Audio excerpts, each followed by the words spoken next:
आज की डेट है 25 जुलाई 2020 और स्वागत है आपका डेली करंट अफेयर्स मंथन में। विभिन्न अखबारों से निकाली हुई ऐसी सारी खबरें जो कि परीक्षा की दृष्टि से महत्वपूर्ण है, आज हम उन पर चर्चा करेंगे। So let's start with the first topic. पहला टॉपिक है, एम्स में देसी कोरोना वैक्सीन का ट्रायल शुरू हो गया है। ये ह्यूमन ट्रायल कोवैक्सीन जो कि इंडिजिनसली इंडिया में ही डेवलप की गई है, जिसे बनाने वाली कंपनी है भारत बायोटेक का ह्यूमन ट्रायल आज शुरू हुआ है। यूजुअली WHO की गाइडलाइन के हिसाब से 7 महीने का समय लगता है, जिसमें कि ये वैक्सीन डिफरेंट फेजेस से होकर गुजरती है। पहला ह्यूमन ट्रायल होगा, अगर उसमें कोई कॉम्प्लिकेशंस होते हैं तो वो दूसरे ह्यूमन ट्रायल में उसे रेक्टिफाई किए जाएंगे और ऐसे करके टोटल 3 ह्यूमन ट्रायल्स किए जाते हैं अलग अलग स्टेजेस में, अलग अलग एज ग्रुप के लोगों को तथा अलग अलग कॉम्प्लिकेशंस डिसीज़ कॉम्प्लिकेशन वाले लोगों को इसमें इंक्लूड किया जाता है, ताकि इसका स्पेक्ट्रम वाइडर हो और इसकी इफ़ेक्टिवनेस को अच्छे से चेक किया जा सके। तो इस न्यूज़ से अपने को 2 चीज़ें याद रखनी है। एक तो कोवैक्सीन जो कि इंडिजिनसली डेवलप्ड है, पहली चीज़। दूसरा, बनाने वाली कंपनी है भारत बायोटेक और इसका एम्स में अभी ट्रायल शुरू हुआ है। चलिए आगे बढ़ते हैं दूसरी खबर की ओर। सेकंड खबर बोल रही है, रूस पर अंतरिक्ष सैटेलाइट हथियार लॉन्च करने का आरोप लगाया गया है। ब्रिटेन और अमेरिका इन दोनों ने अभी रूस पर ऐसे आरोप लगाए हैं जिसमें ये कहना चाह रहे हैं कि रूस स्पेस वार की तैयारी कर रहा है तथा अंतरिक्ष में कुछ मास ऑफ पीपल डिस्ट्रक्शन जैसे हथियारों को लेके जा रहा है और वहाँ पे स्थापित कर रहा है, जो कि अपने आप में ह्यूमैनिटी के लिए बहुत बड़ा खतरा है। तो इसी से रिलेटेड हमें समझना है कि ये खबर हमारे लिए किस तरह इम्पोर्टेंट है। ये खबर एज सच अभी तो ये लोगों ने जस्ट ऑब्लिगेशंस लगाए हैं उसके ऊपर और उसके ऊपर आरोप लगाए हैं, बट हमें समझना चाहिए कि ऐसी कौन कौन सी ट्रीटी होती है जिसके थ्रू स्पेस को नियंत्रित किया जाता है, अर्थात अंतरिक्ष को नियंत्रित किया जाता है। टोटल ऐसी 4 ट्रीटियाँ होती है। पहली संधि है बाहरी अंतरिक्ष संधि, जो कि 1967 में बनाई गई थी। यह सदस्य देशों को शांतिपूर्ण उद्देश्यों के लिए बाहरी अंतरिक्ष का प्रोग्राम करने की इजाज़त देता है।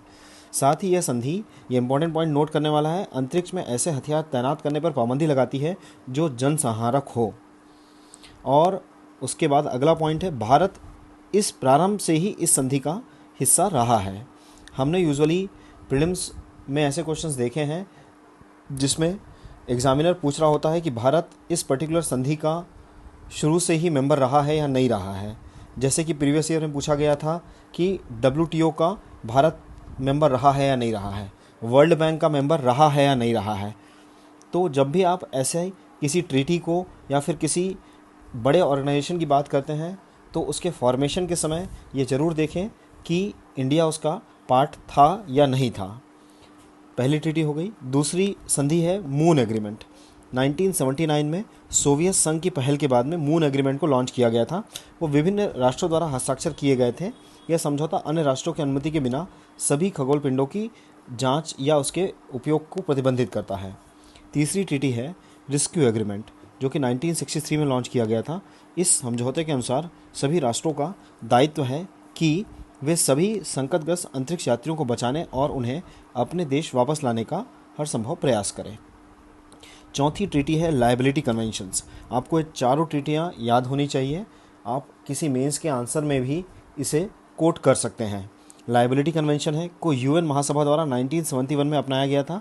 इसके अनुसार यदि किसी देश के स्पेस ऑब्जेक्ट के कारण अंतरिक्ष में किसी अन्य देश को काफ़ी नुकसान हुआ है तो उसके मुआवजे का भुगतान करने के लिए स्पेस ऑब्जेक्ट से संबंधित देश ही उत्तरदायी होगा। तो ये चारों ट्रीटियाँ इस खबर से संबंधित है। अगली खबर के ऊपर मूव करते हैं अपन। अगली खबर बोल रही है कि नासा ने एक ऐसा गुब्बारा बनाया है जो कि फुटबॉल के आकार का है तथा यह स्ट्रेटोस्फीयर में स्थापित किया जाएगा। तो पहली चीज़ अपने को ये समझनी है कि ये गुब्बारा किस टेक्नोलॉजी पे काम करता है। तो ये गुब्बारा काम करता है इंफ्रारेड रेस के ऊपर काम करता है।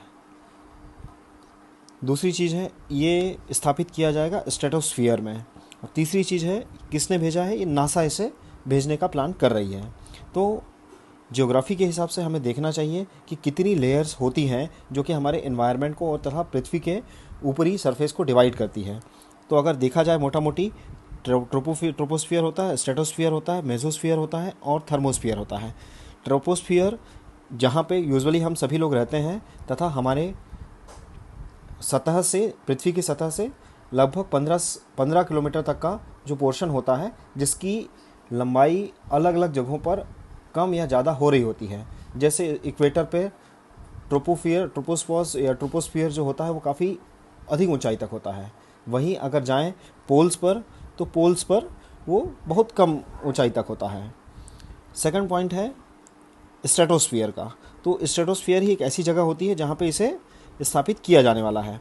स्ट्रेटोस्फियर में ही जितने प्लेन्स हैं यूजुअली वो वहाँ पे साफ़ स्काई मिलती है, इस कारण से वहाँ पे प्लेन्स को उड़ाने में सबसे आसान होता है। ये कई सारे प्रीलिम्स के परीक्षाओं में पूछा जाता है कि किस लेयर में प्लेन्स आसानी से उड़ते हैं और उड़ाए जाते हैं। तो स्ट्रेटोस्फियर ही है जहाँ पे प्लेन्स आसानी से उड़ पाते हैं। इसी स्ट्रेटोस्फियर में ही इस गुब्बारे को स्थापित किया जाएगा जो कि ब्रह्मांड के अध्ययन में सहयोग करेगा।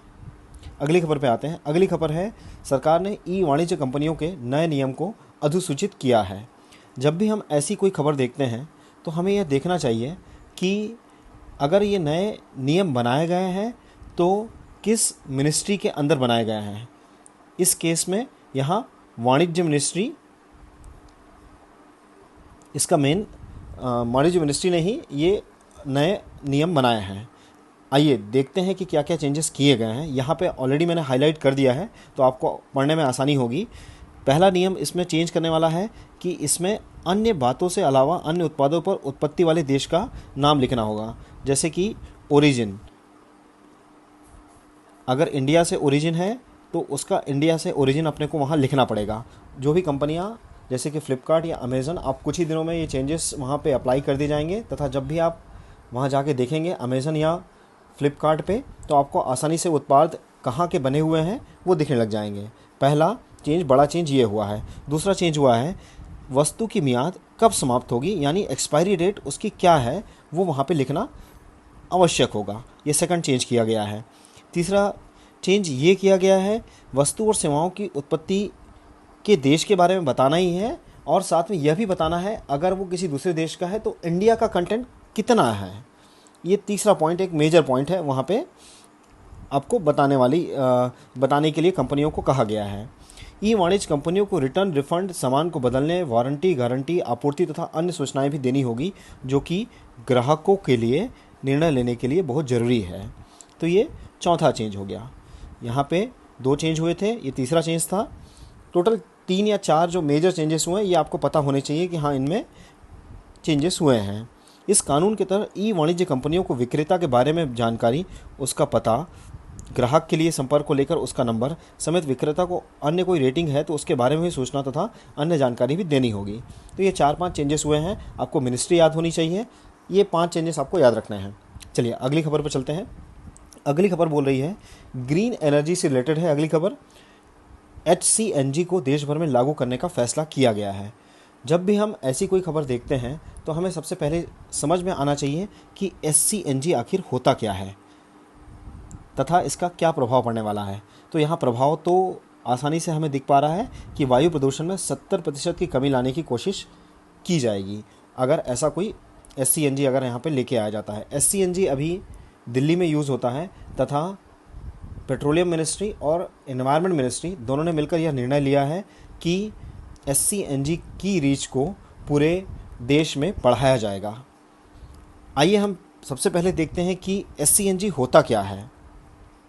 HCNG हाइड्रोजन और CNG का कॉम्बिनेशन होता है जिसमें कि दोनों के कंबाइंड गुण होते हैं।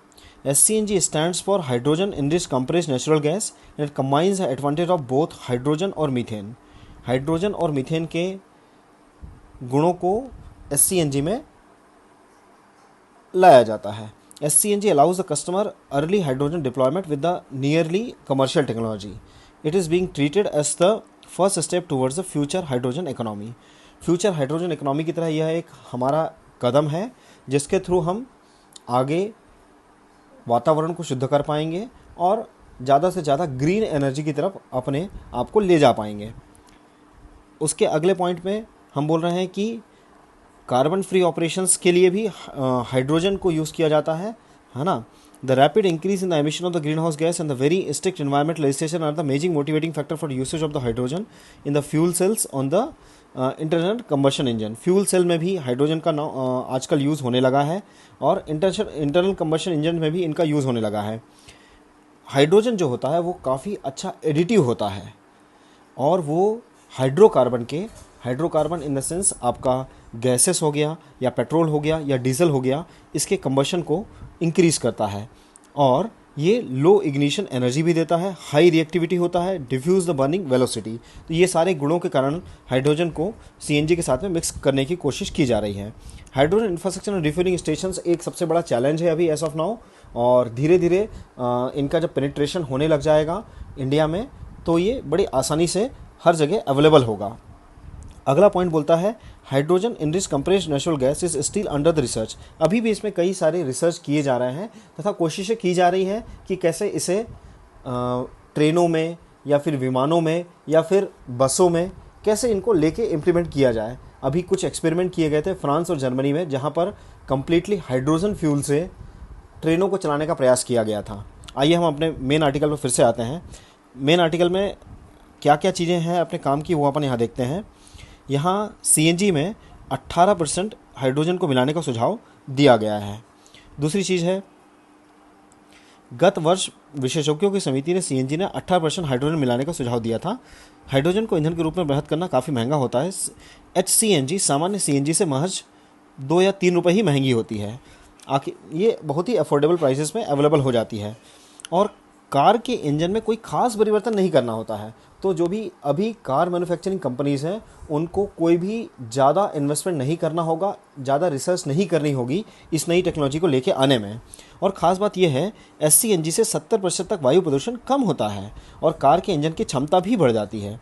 एक बार एससीएनजी से टैंक फुल कराने पर कार 600 से 800 किलोमीटर तक जा सकती है। अभी सबसे बड़ा चैलेंज यही होता है, गैस बेस्ड जो कार होती हैं उनमें हमेशा ओनर को ये लग रहा होता है कि कितने किलोमीटर गाड़ी चलने वाली है, लेकिन 600 से 800 kilometre is a very good ride. I mean जितने किलोमीटर में आपको फिर से कोई ना कोई एक रिफ्यूलिंग स्टेशन मिल सकता है। भारत भी पेट्रोलियम पदार्थों पर निर्भरता को कम करने के लिए सीएनजी, एससीएनजी, एलपीजी, बायोफ्यूल आदि को ईंधन के रूप में इस्तेमाल करने के विकल्प पर जोर दे रहा है। जब इन सब खबरों में अपन यहाँ पे एलपीजी, बायोफ्यूल इत्यादि के बारे में डिस्कशन हो रहा है तो आपको 3-4 चीज़ें और देखनी चाहिए। पहली चीज़ तो बायोफ्यूल कितने टाइप के होते हैं। बायोफ्यूल में first generation, second generation, third generation और फोर्थ जनरेशन बायोफ्यूल क्या क्या होते हैं ये आपको ज़रूर गूगल करना चाहिए। इससे क्वेश्चन बन सकते हैं कि फर्स्ट जनरेशन में कौन कौन से पदार्थ यूज़ होते हैं, सेकंड जनरेशन में कौन कौन से पदार्थ होते हैं, थर्ड में कौन से होते हैं, फोर्थ में कौन से होते हैं। जैसे फर्स्ट जनरेशन में हम गन्ने को यूजुअली यूज़ किया जाता है, मोलाइसेस और गन्ना जो होता है वो यूज़ किया जाता है, वहाँ से मिथेनॉल और इथेनॉल वहाँ से प्रोडक्शन किया जाता है जो कि बायोफ्यूल में मिला दिया जाता है। तो ऐसे ही आप ये बायोफ्यूल के जो चारों जनरेशन हैं इन पर ज़रूर एक बार गूगल करें। आगे की न्यूज़ पे चलते हैं अपन। आगे की न्यूज़ है पैन बैंक खातों की जानकारी अब खुफिया एजेंसी को भी दी जाएगी। यहाँ पे एक स्पेशल मंच की बात की गई है, नेट ग्रिड। नेट ग्रिड काफ़ी सालों से चर्चा में रहा था। जब 2008 में 26/11 वाला जो अटैक हुआ था उस समय से नेट ग्रिड को बनाने की बात चली थी और उसके बाद नेट ग्रिड का स्थापना की गई थी जो कि एक समन्वयक जैसा काम करता है और विभिन्न एजेंसियों को ज़रूरी डेटा प्रोवाइड कर रहा होता है, जैसे कि संदिग्धों का पता लगाना, आतंकवादी गतिविधियों को रोकने में ये कारगर एवं महत्वपूर्ण भूमिका निभाता है। आइए इस नेट ग्रिड के बारे में एक बार देखा जाए कि क्या क्या उसकी डिटेल है। नेट ग्रिड आतंकवादी गतिविधियों को रोकने के लिए कार्यक्रम बनाया गया है। 26/11 की घटनाओं के बाद नेट ग्रिड की स्थापना की गई थी। 26/11 वाला जो हमला है वो 2008 में हुआ था। यह संदिग्ध आतंकवादियों को चिन्हित करने और आतंकवादियों के हमलों को रोकने के लिए विभिन्न खुफिया तथा प्रवर्तन एजेंसियों से प्राप्त डेटा का अध्ययन एवं विश्लेषण करना करता है बिग डेटा टेक्नोलॉजी के साथ। बिग डेटा टेक्नोलॉजी वो टेक्नोलॉजी होती है जिसमें आपके पास बहुत ही बल्क में डेटा आता है, आप उस डेटा को प्रोसेस करते हो और अल्टीमेटली एक निष्कर्ष तक पहुंचते हो, तो बिग डेटा वहाँ पे यूज़ होता है। और बिग डेटा में बिग डेटा एनालिटिक्स जैसी तकनीकों को यूज़ करेगा आपका नेटग्रिड, और डेटा का अध्ययन और विश्लेषण करेगा। नागरिक डेटा जैसे कि बैंक खाता विवरण, टेलीफोन रिकॉर्ड, पासपोर्ट डेटा, वाहन पंजीकरण, और ये इस टाइप की जितनी भी इंफॉर्मेशंस होगी ये सारी नेटग्रिड वहाँ मेंटेन करेगा अपने पास में, और इन खुफिया एजेंसियों को वो डेटा प्रोवाइड करेगा। आपको ये खुफिया एजेंसियाँ याद करने की ज़रूरत नहीं है, बट एक सरसरी निगाह डाल लीजिए कि अगर कोई एग्ज़ाम में अगर ऐसा कुछ क्वेश्चन आता है किन किन एजेंसियों को नेटग्रिड डेटा प्रोवाइड करता है, तो उसमें कोई अगर ऑड वन आउट वाली कोई अगर एजेंसी वहाँ अगर डाल देगा तो आप इजीली फाइंड आउट कर लोगे कि हाँ ये नहीं था उसमें, राइट। तो इतनी ही अपने को इन्फॉर्मेशन यहाँ रिक्वायर्ड है। ठीक है, अगली न्यूज़ पर चलते हैं। अगली न्यूज़ है राजस्थान में अभी जो घटनाक्रम हो रहे हैं उससे रिलेटेड है। हमारे लिए इसका पॉलिटिकल एंगल उतना महत्वपूर्ण नहीं है, बट कॉन्स्टिट्यूशन से रिलेटेड क्या एंगल होंगे वो हमें जानना बहुत ज़रूरी है। अभी राजस्थान के मुख्यमंत्री ने राज्यपाल को एक विशेष सत्र बुलाने के लिए रिक्वेस्ट किया था, और राज्यपाल ने उस विशेष सत्र के लिए फिर से कुछ क्वेश्चन मुख्यमंत्री जी से पूछे हैं, तो उसी से रिलेटेड ये आर्टिकल यहाँ पे है। तो लेट्स डिस्कस दिस आर्टिकल कि क्या राज्यपाल के पास क्या क्या पावर होते हैं, इसके पहले क्या केस ऐसा हुआ है जहाँ पे ऐसी कोई सिचुएशन आई है। सबसे पहली चीज़ है, राज्यपाल सत्र बुलाने के लिए बाध्य है। ऐसा बाध्य है क्या? तो संविधान के अनुच्छेद 174 में प्रावधान है कि राज्य कैबिनेट की सिफारिश पर राज्यपाल सत्र बुलाते हैं। इसके लिए वे संवैधानिक तौर पर इनकार नहीं कर सकते हैं। ये एक इम्पॉर्टेंट पॉइंट याद रखने वाला है, और यहाँ याद रखना है आर्टिकल 174। अगर कहीं आर्टिकल 174 के बारे में किसी एग्ज़ाम में आपसे पूछ लेता है कि क्या है, क्योंकि यूजुअली एग्जामिनर हमेशा ऐसे ही आर्टिकल पर फोकस करता है जहाँ जो आर्टिकल चर्चा में रह रहे होते हैं। तो आर्टिकल 174 अभी चर्चा में है, तो आपको पता होना चाहिए कि आर्टिकल 174 में क्या लिखा हुआ है। अब बोलता है राजस्थान में क्या विकल्प हैं। राजस्थान सिर्फ सुझाव दे सकते हैं, राज्यपाल सिर्फ सुझाव दे सकते हैं कि कोरोना से वजह से सत्र 2-3 हफ्ते बाद बुलाया जाए। केंद्रीय कैबिनेट संसद का सत्र फैसला ले और राष्ट्रपति इनकार कर दें तो महाभियोग लगाया जा सकता है। केंद्र में ऐसा किया जा सकता है, पर राज्यपाल के ऊपर ऐसा कोई भी प्रावधान कॉन्स्टिट्यूशन में नहीं लिखा हुआ है। ये एक बहुत इंपॉर्टेंट पॉइंट नोट करने वाला है, ये हमें समझना चाहिए। अगला पॉइंट ये है कि राज्य सरकार ऐसी परिस्थिति में राष्ट्रपति से मदद मांग सकती है। मामला हाईकोर्ट में होने से राज्यपाल फैसला नहीं ले रहे हैं। विधानसभा सत्र बुलाने का सुप्रीम कोर्ट या हाईकोर्ट में चल रहे किसी भी केस से कोई संबंध नहीं है। वहाँ के मुख्यमंत्री बहुमत साबित करने के लिए सत्र बुलाना चाहते हैं। ऐसा कोई और केस हुआ है जो कि सिमिलर ऐसा कोई जो केस अभी राजस्थान में हो रहा है उससे संबंधित हो, ऐसे केसेस पर हमेशा चर्चा होनी चाहिए, क्योंकि पेपर 2 यूपीएससी पेपर 2 में जहाँ कई पॉलिटी वाले क्वेश्चन होते हैं वहाँ आप ज़्यादा से ज़्यादा ऐसे केसेस को अगर कोट करेंगे तो आपको नंबर बढ़ने के चांसेस बढ़ जाते हैं। तो उन्हीं में से एक है, संविधान में एक्सपर्ट के अनुसार फैसल मुस्तफा के अनुसार 14 जनवरी 2016 को अरुणाचल प्रदेश के सीएम नवाब तुकी ने राज्यपाल को विधानसभा का सत्र बुलाने को कहा, लेकिन उन्होंने एक महीने पहले ही 16 दिसंबर 2015 को सत्र बुला लिया था। इसे असंवैधानिक संकट पैदा हो गया। तुकी ने विधानसभा भवन पर ताला लगा दिया। इसे विधानसभा स्पीकर बनाम रेबिना ने सुप्रीम कोर्ट में चुनौती दी थी, और राज्यपाल ने कहा कि उनके फैसले के कोर्ट दखल नहीं दे सकता। मामला 5 जजों की बेंच को गया, और 16 जुलाई 2016 को सुप्रीम कोर्ट ने ऐतिहासिक फैसला देते हुए कहा कि मुख्यमंत्री की सिफारिश के खिलाफ समय से पहले सत्र बुलाने का फैसला गलत था। तो यूजुअली जो राज्यपाल होते हैं वो हमेशा मुख्यमंत्री और उनकी कैबिनेट मंत्रियों की एड और एडवाइस पर ही काम करते हैं, तो इस कारण से ये फैसला गलत दिया था। तो इन सारे एंगलों से हमको समझना चाहिए कि राजस्थान में अभी क्या कॉन्स्टिट्यूशनल क्राइसिस चल रहा है, कौन कौन से आर्टिकल हमें समझने चाहिए और उनको ध्यान में रखना चाहिए। चलिए अगली न्यूज़ पर चलते हैं। अगली न्यूज़ है ध्रुवास्त्र। भारत ने ध्रुवास्त्र का सफलतापूर्वक परीक्षण किया है। ये चांदीपुर में परीक्षण किया गया है इसका, और ये ध्रुवास्त्र जो है एंटी टैंक गाइडेड मिसाइल है। इसे याद रखना जरूरी है कि एंटी टैंक गाइडेड मिसाइल है। डीआरडीओ द्वारा विकसित हेलीकॉप्टर लॉन्च की गई एंटी टैंक गाइडेड मिसाइल विश्व के सबसे उन्नत एंटी टैंक हथियारों में से एक है। नाग जो मिसाइलें होती है वो भी एंटी टैंक मिसाइल होती है। अगर आप और इसमें थोड़ा सा नॉलेज गेन करना चाहते हैं तो यूजुअली 5 सिस्टम होते हैं जिसको आप एक शॉर्टकट से याद रख सकते हैं। पृथ्वी, अग्नि, पृथ्वी सिस्टम हो गया, एक अग्नि सिस्टम हो जाता है, त्रिशूल, नाग और आकाश। ये 5 सिस्टम इंडिया के मेन मिसाइल सिस्टम हैं। इन पांचों के सिस्टम के बारे में आपको थोड़ी थोड़ी इन्फॉर्मेशन होनी चाहिए कि अग्नि 1, 2, 3, 4 और 5 की रेंज क्या है, कितना कितना पेलोड वो लेके जा सकते हैं। यूपीएससी ने अग्नि 5 के ऊपर ही क्वेश्चन पूछा था, 2017 में क्वेश्चन पूछा था प्रीलिम्स में। तो ये छोटे छोटे निक पिक जैसे वाले क्वेश्चंस हैं, इन सबको आपको ध्यान रखना चाहिए। चलिए अगले न्यूज़ पे चलते हैं। अगली न्यूज़ है, भारत के साथ 30 सेकंड में कोविड-19 की रैपिड टेस्टिंग विकसित करने पर जोर दे रहा है इजराइल। अब इम्पॉर्टेंट चीज़ है कि अगर 30 सेकंड में ऐसा कोई रिजल्ट आएगा तो इंडिया के लिए बहुत वरदान साबित होगा, क्योंकि इंडिया में नंबर ऑफ़ केसेस बहुत रैपिडली राइज हो रहे हैं। हमें समझ में आना चाहिए कि कितने टाइप के केसेस होते हैं, कितने टाइप के टेस्ट होते हैं, तथा उन्हें 2 टाइप के टेस्ट होते हैं। एक तो रैपिड टेस्ट होता है।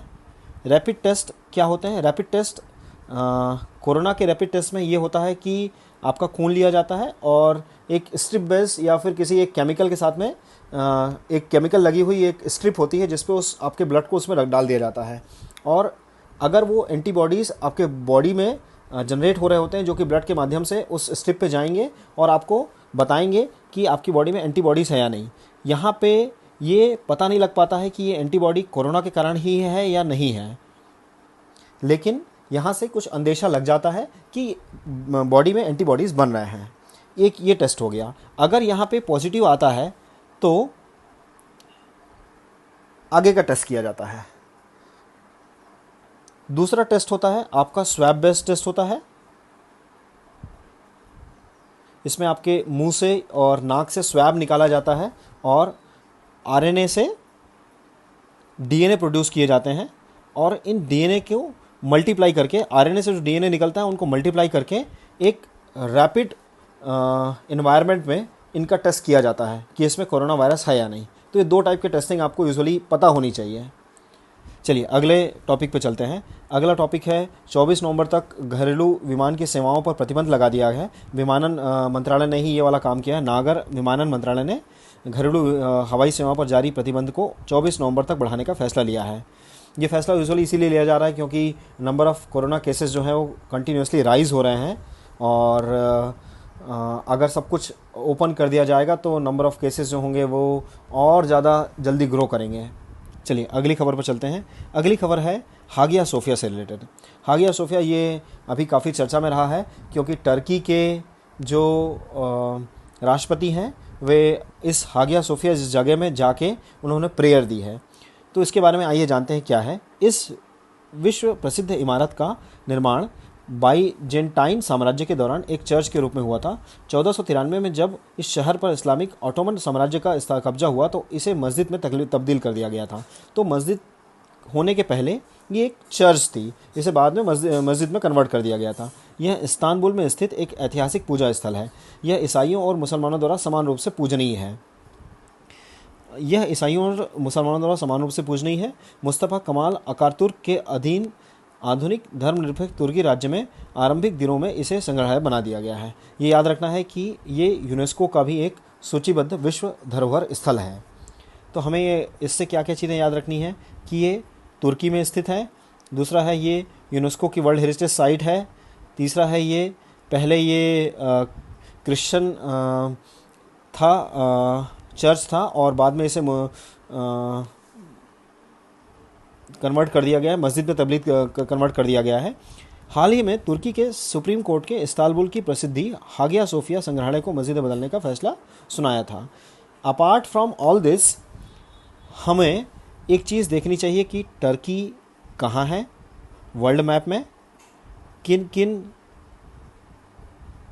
कहाँ है वर्ल्ड मैप में, तथा किन किन समुद्रों से उसकी सीमाएं टच होती है, एक ये देखना चाहिए, तथा किन किन देशों से उसकी सीमाएं टच होती है। यूजुअली ये लोग ऐसे ही क्वेश्चन पिक करते हैं, जैसे कि हागिया सोफिया अभी वो चर्चा में आया, तो ये टर्की में है, लेकिन वो डायरेक्टली हागिया सोफिया के ऊपर नहीं क्वेश्चन नहीं पूछेगा। अगर पूछेगा तो इट्स गुड कि यहाँ पे कंटेंट है हमारे पास, लेकिन उसके अलावा और क्या चीज़ें देखनी चाहिए कि वर्ल्ड मैप में कहाँ पे टर्की है, किन किन समुद्रों को टच करता है, किन किन देशों को उसकी समुद्र सीमाएँ लगती हैं, तो ये सारी चीज़ें हमें पता होनी चाहिए।